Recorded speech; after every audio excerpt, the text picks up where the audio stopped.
Hello and welcome back to this week's episode of Closed by Mo. My name is Mohammed. I'm hopefully your favorite YouTube host on most things real estate. I'm also a real estate investor and a realtor based out of New York City. And in New York City, if you do a quick Google search, or if you even think about New York City as like a pop reference, you immediately start to think of all the large apartment buildings and all the overcrowded subways and all that fun stuff. Today I'm going to talk a little bit more about one of the programs that was actually put in place in the 70s to encourage more housing to go up, so more like large apartment buildings to go up, that has since been repealed, and what the ins and outs of that law is. This is what I'm referring to. It's called the 421A tax exemption, and it's basically a tax abatement that was put into place, introduced in the city in the 70s when there was a huge housing crisis going on, to encourage developers to build more, and in return they got a tax break. And of course the city, in return for that new development, what they were able to do was get more affordable housing options that were factored into the total number of units in the building itself. Let's dive into it a little bit more in detail in this week's video. I hope you guys enjoy this.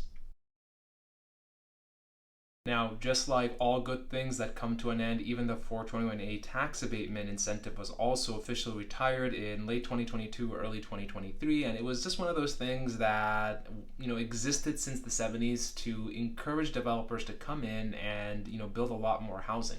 In the late 70s, New York City was going through an unprecedented housing crisis, and the way city legislators were able to overcome that was by encouraging new development to come in.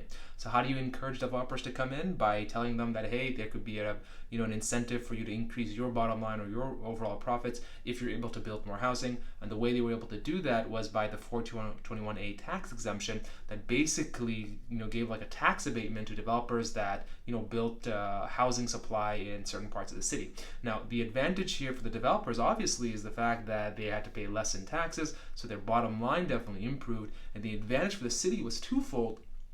Number one, they just got more housing supply added into their housing supply, right? That's fantastic. There's more apartments available for New York City residents to be able to rent out. And number two, a chunk of those apartments by developers that were getting this tax incentive was actually required to be allocated towards the affordable housing programs that the city had. So I'm talking Section 8, City FEPS voucher, whatever it is. A portion of those new apartments going up were required to be allocated towards affordable housing program for all of New York City's low-income residents, which is definitely a win-win situation.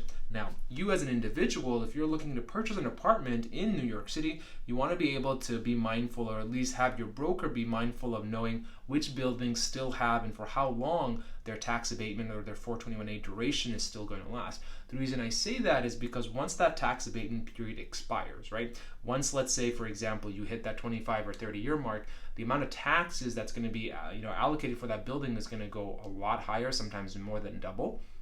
And so you, as, let's say, if you own one of the units in that building, the amount of taxes that you'll be responsible for, whether you have a condo and you're paying your own separate tax bill, or if you have a co-op and you're paying a monthly maintenance fee, both of those things are going to go up by quite a lot. So you have to be mindful of, when you're buying, especially in the next few years, when you're buying an apartment in New York City, which buildings have and don't have a tax abatement, and for, if they do have a tax abatement, for how much longer that tax abatement duration is going to last for. Now, other things that also definitely come into play when it comes down to like the 421 tax abatement is the overall negative pushback that it definitely got as well. So one thing that comes along with giving any kind of tax breaks to individuals or corporations is there's always that voice on the other side, which is completely fair, and that is, hey, all those tax breaks, all those tax incentives that people are getting, that could definitely be used towards the city's cost for other things. So over the course of the last 30 odd years or so, New York City having given all these tax breaks to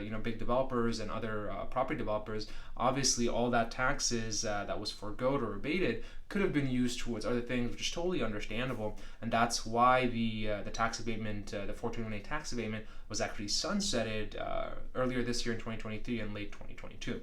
Now, there have been other push by local governments and local city council members to encourage other alternatives to the 421A tax abatement. For example, I do know of one program in Gowanus that actually was recently approved that offered a sort of alternative to the 421A tax abatement, which should hypothetically increase the amount of units in that area by more than 8,000 units, which is fantastic for the local housing supply, because those units are going to be, obviously rented out by New York City residents, but also a chunk of those units are going to be used towards affordable housing programs, hopefully, if the program comes to fruition, so we'll see. I hope you guys enjoyed watching this video. I had a lot of fun making it, especially because it applies so much to in the trenches when you're breathing and living and eating, sleeping, real estate in New York City. It's nice to see how these sort of programs are set into place, are either put into place or repealed to encourage housing supply or housing construction or development to move towards a certain direction. I hope you guys enjoyed watching this. I'll see you guys next week.